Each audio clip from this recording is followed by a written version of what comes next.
Hey guys, it's Ursic Hydra here. Did you want to know more about the upcoming Assassin class? Well, we haven't been given much information, but I've done my homework and this video is going to discuss the likely arsenal we're going to be treated with. Before I delve into the weaponry, I'd like to give any new players to the Warhammer universe a little rundown and opportunity to understand what it is to be an Imperial Assassin and what it means to be a part of the Death Cult. Imperial Assassins are typically recruited as young orphans from the Schola Progenium, an Imperial training academy. Prospective candidates are tested really ruthlessly prior to and during their journey to Terra, which is the human homeworld. During this testing, they're pitted against each other to the extent that only a small portion ever make it onto the planet to begin their formal training, and of those that do make it, they're then divided among the varying faction temples and undergo a further 10 more years of intensive training under their allocated Temple Lord Assassins. Now within the 40k universe, an Imperial Assassin's orders are dictated by the executive body of the Imperium, known as the Senatorum. This body consists of the High Lords of Terra, who are the varying representatives of the Empire's major factions, and within this Senatorum, the majority votes are normally passed in order to activate any one of these assassins for any designated mission. The value of these assassins is such that under Imperial law, any improper activation is considered treason, and therefore these assets are very sparingly used. But not all of those who are trained as assassins are directly controlled by the Senatorum. While there is no formal connection between the Inquisition and the Assassinorium, some Inquisitors have been known to make pacts with the Officio Assassinorum to provide training for one of the Inquisitor's death cultists. And this takes us neatly to our death cult assassin, not confined by temple or subfaction, and hopefully granted access to the Assassinorum's forbidden equipment and weaponry, which is some of the most advanced technology in the Imperium. One such example is the black suit that we wear, which although looks a lot like leather, is actually a substance known as Sinskin. Now this is sprayed onto a human body and forms a black outer skin which provides various physical and environmental protections and is pretty goddamn good looking. What we're going to do now is speculate on the current and probable arsenal of the Assassin class. I'm basing my assumptions here that the lovely people within the Assassinorum grant us access to some of their toys. Please note that the following is purely speculation, but I think it's quite likely that some of these weapons will make their way into the game.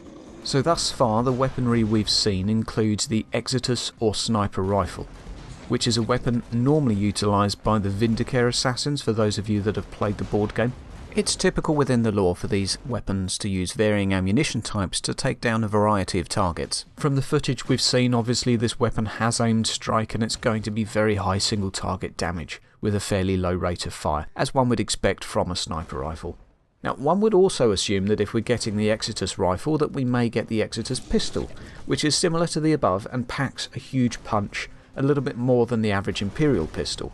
I'd expect this again to be a low rate of fire, high impact, piercing, highly accurate, damage orientated weapon.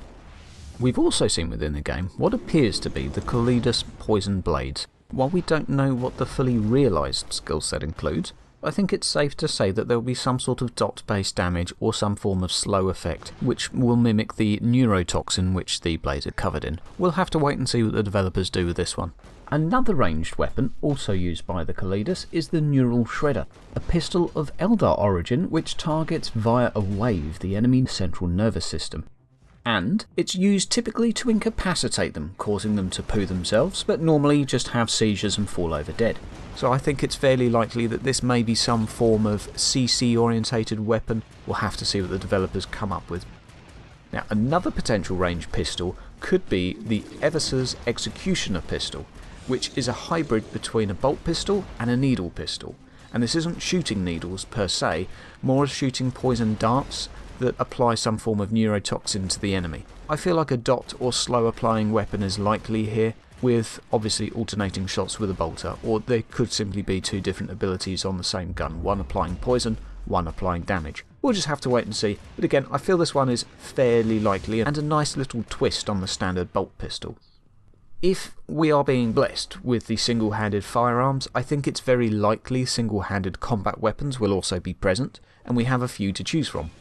The first is the Neuro Gauntlet, and this is basically another means of delivering a neurotoxin, but instead of shooting, this time we're stabbing it into people. Likely, again, I think to be poison or dot related, and also pretty cool looking. Another single-handed melee weapon is the Phase Sword. Necron by design, this explains the lovely green below. It literally phases through armour and flesh alike, and I think we could expect this to perform similar to something like a power sword in terms of function. Now there is one other weapon I feel we would be able to implement, but is going to be much less likely to be within the game.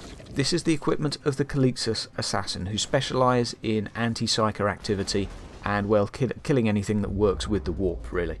The Animus Speculum is one piece of their equipment which is pretty poorly understood by the Imperium, but we know it works with some form of warp energy to inflict damage upon opponents. Now the reason I think this is unlikely to be featured in the game is it's actually attached to your helmet and works as more or less an eyepiece, but a very big one.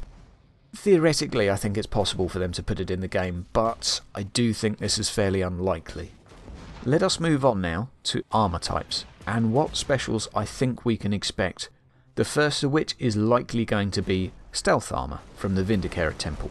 Capable of doing quite literally what it says on the tin, making you go into some form of stealth mode. Typical of any roguelike character, I feel in an ARPG this is quite well suited and fairly likely to be incorporated.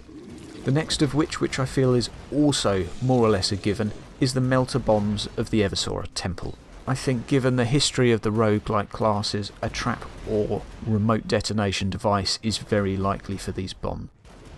Finally, from my guesstimation and homework, I think it's possible that they may include the shapeshifting capability of the Kalidas armour. I'd expect this to work similar to stealth, but instead as a form of disguise mechanic, as these assassin suits give the wearer the capability of morphing their body shape to represent different races, species or even genders, where hey, possibly a little bit too similar to stealth, I feel a disguise mechanic with this character could be implemented, but I'm really curious to see what they do, if they do include this. So this concludes my assassin theorycraft and speculation for today. Hopefully you know a little bit more about the likely arsenal, and I think I would emphasise once more that this is just a likely arsenal. If you want more information on the game, then stay tuned, subscribe, hit the like button, and I'll see you guys next time.